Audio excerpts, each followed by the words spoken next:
Yep. Should work.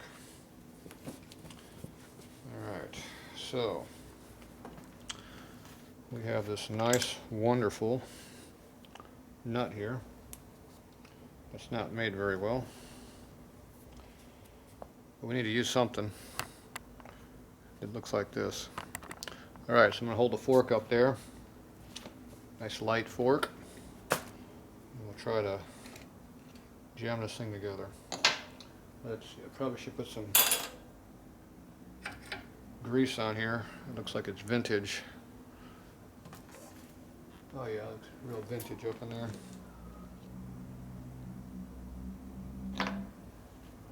We'll get some new vintage. This is a Tatro machine vintage. Not sure what the other one was. I think it was old Harley vintage. There, that'll be enough. We don't want to overdo it. Perfect. It's like new.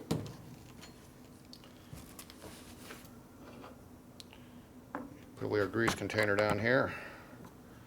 It's gonna get all full of dirt. My fingers are all full of grease, so I don't know how that happened. Alright, so we'll try this out. Looks heavy. Ow. It's only heavy if you pick it up. I got some extra grease. And we'll put it on the fork so it won't rust. How's that? It's like a good plan, huh? We got grease here now. Alright. Easiest way to do this is to stand up and do it on the bike instead of me fighting it so much.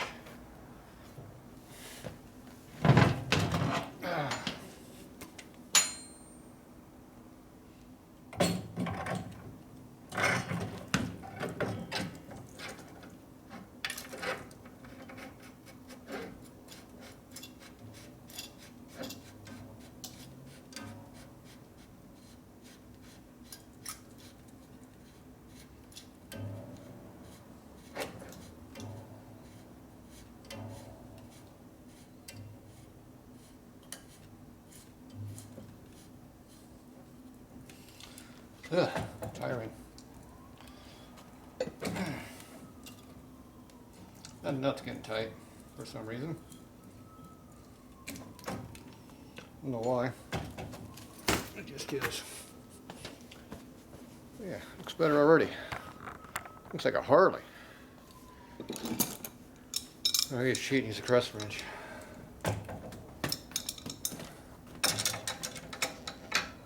It'll fit in there. Kind of tight. Lack of space. Yeah. Be a lot quicker to go get a socket. Here we get a socket. What size do we need? There used to be a caliper laying down here at one time. Oh, there it is. Look at that. Found a caliper. Oh. It must be one of those metric sockets. It's 483. So we need an 1.5 inch socket. So we'll find an 1.5 inch socket. We'll probably need something like a breaker bar or a ratchet or something to yank on it with too, just to be different. So I'll have to find something like that too.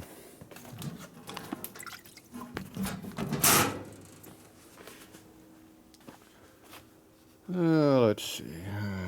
I like breaker bar. There's a breaker bar.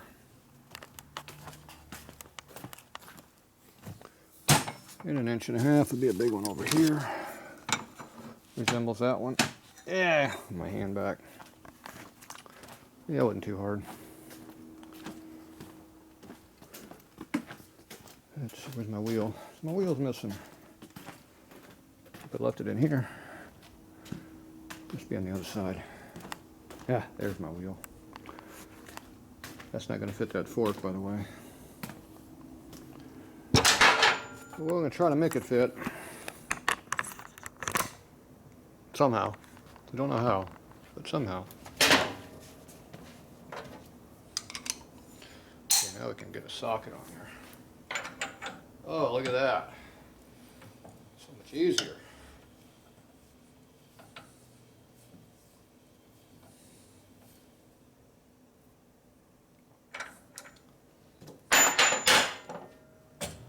Ooh, those bearings are tight.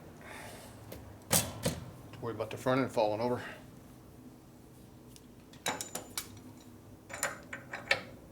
Maybe we should loosen up just a little bit. A little less preload.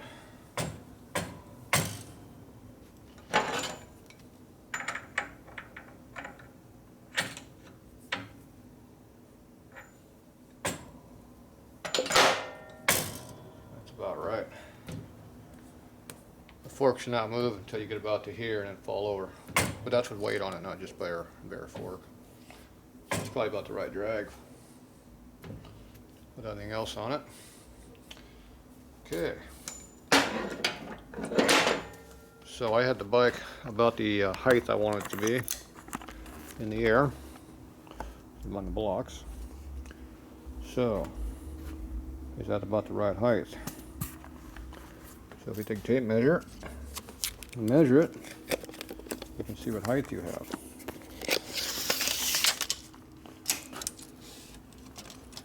It's about 11.5 inches in the air. So I take the 22.5 inch diameter wheel to give you this height without any compression.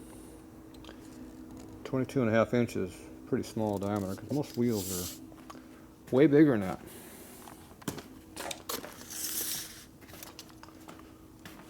Especially 19s.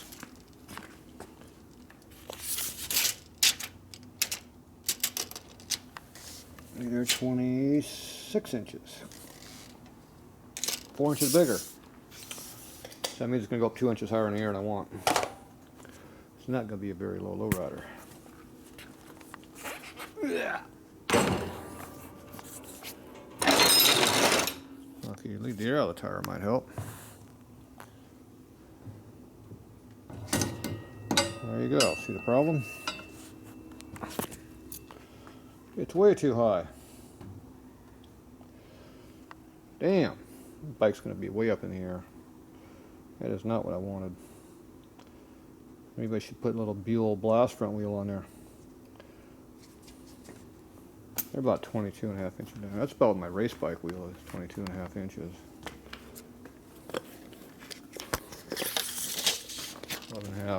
11.5 inches. Yes, 23 inches in diameter is what we're looking for. Here's a Buell blast wheel. Ooh, that's 24 inches in diameter. That would work. I have one of those wheels. How would that look on there? Yeah, not really. There's a racing 18-inch tire here. This is pretty small in diameter. There's your 23 inches right there. So if we put my race bike front tire on there, we'd be good to go. So all we need is a real skinny tire, 18. Yeah, we don't make those except for racing. May not come with another rim and all that stuff. That's too much work. I guess we'll just have to use this thing. Should slide all the way back like that, hit the frame. Alright, so this is going to be a little bit higher than I like, which means I ain't going to be too happy. And that brake rotor is way too big in diameter. Way bigger than I want to use. I'll try to use something smaller. Way smaller. I don't know what to use though. I know I got this one.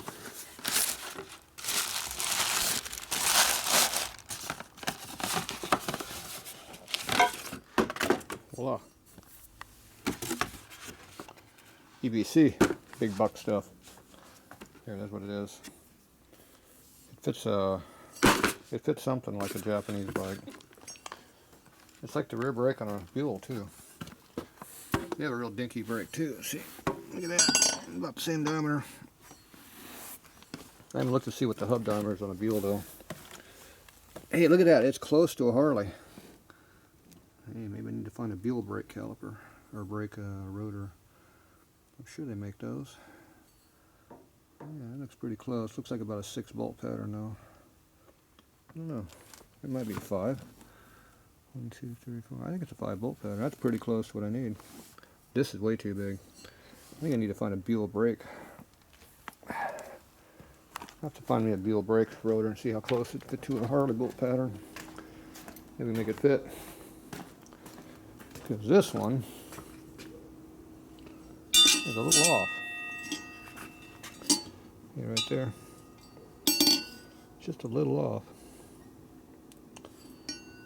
I don't think there's enough material in the hub to do it. But that's the diameter I want to use. Something nice and small. See, it'll be only about that big.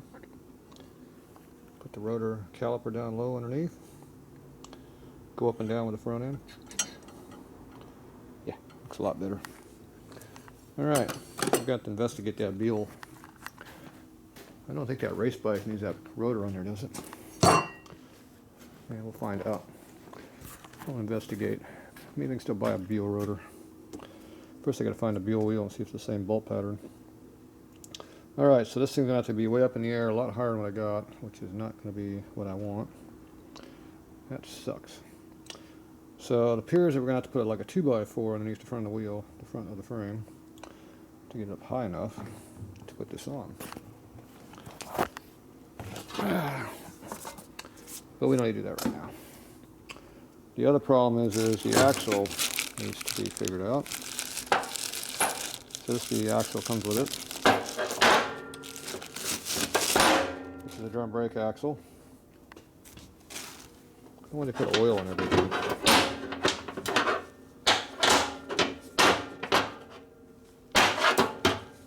Makes it nice and gooey. So that goes in there like that. And a star hub goes on there. So if I take my star hub wheel right over here, I could use it. There's one right there. Yeah, fancy wheel. If I didn't want to use that, obviously. I didn't want to run a drum brake on this thing either. So that leaves me some issues. Also, they looks like they... I'm not sure what they did here. Looks like they made the axle 2 different sizes. The bearings won't work for a Timken hub. Alright, so star or disc brake wheels have 3/4 inch bearings on them. This is a Sportster rear wheel. So I didn't think about using a Sportster hub. That's too big. Yeah, that's a wide glide hub. How will that work? It's got 6-bolt patterns. Oh, it's got 8. Yeah, that's ugly though. We don't use that. It's always a plan somewhere. Don't know what it is, but we have a plan. Okay, let's see what we got to work with here. So, 3/4 inch. I'm pretty sure this is bigger than 3/4. It is 13/16. 16 too much. This one is 700. It's too small. So we can bore this out and make it into a 3/4. But we will have to sleeve this down to make it work. So there you go. The other option is to take a disc brake axle and turn the axle down so it fits through there, which I like a lot better, and just sleeve this side. That way you're not butchering your rocker arms. And just use a custom nut on the end, which is going to be a 1/2 inch anyway. Teach you what they are. Because I don't want to cut my rockers out if I don't have to. I don't mind sleeving them. Alright, so for now I think we can use probably a wide glide front axle for a mock-out. Or I can stuff that one through the hole. Probably just stuff that through the hole. Make it work. Yeah, it's a butt ugly rotor on there. Among with everything else. Alright, so the bike needs to go a lot higher in the air, which I do not want to do. Damn! I think I'm going to get high, high, high. Getting a nosebleed riding this thing. Alright, I'm gonna go ahead and get this thing up in the air. Nobody's gonna like how I do this,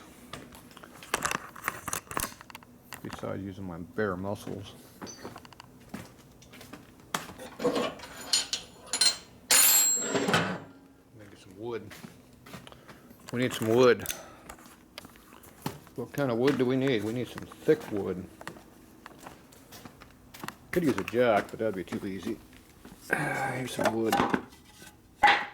We're gonna practice doing it the old-fashioned way. Brute force. Alright, there's some wood. Looks like about the right height.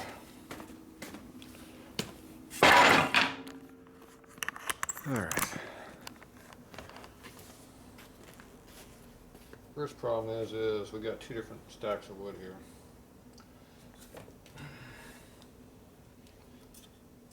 And they're both being used at the same time.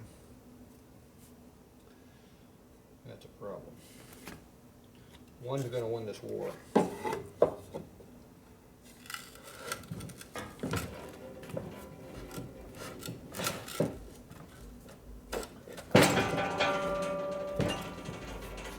Told you weren't gonna like it. Well, that's high enough now in the front. Look at that. Jeez, get a nosebleed. There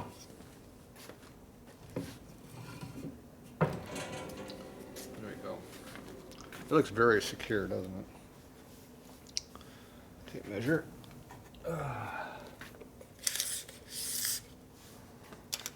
We need 13 inches. We got 14. We're still too tall.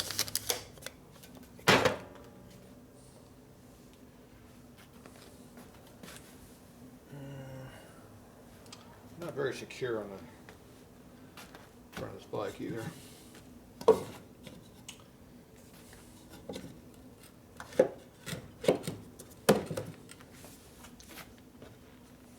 I found a hammer. Favorite tool.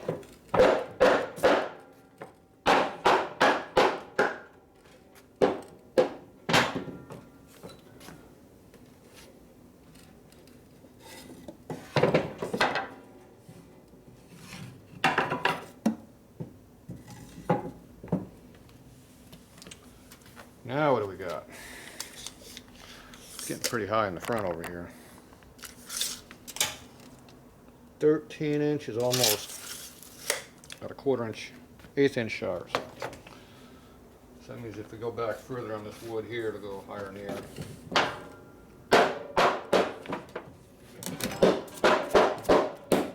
That is, it's falling down. I think it slid right back down. It might be what we need. It's going to be close. Oh, we're way up there now. 13 3/8. Okay, we're plenty high enough. It's very secure too. Look at that. It's like almost not even falling down. Oh, you didn't see that. Yeah, see, it's pretty secure. Yeah, I'm good with that. I'm sure it would never fall down. Why would it? Well, you put a wheel on there or something to make it fall. All right, I'm gonna go find me an axle. We'll be back.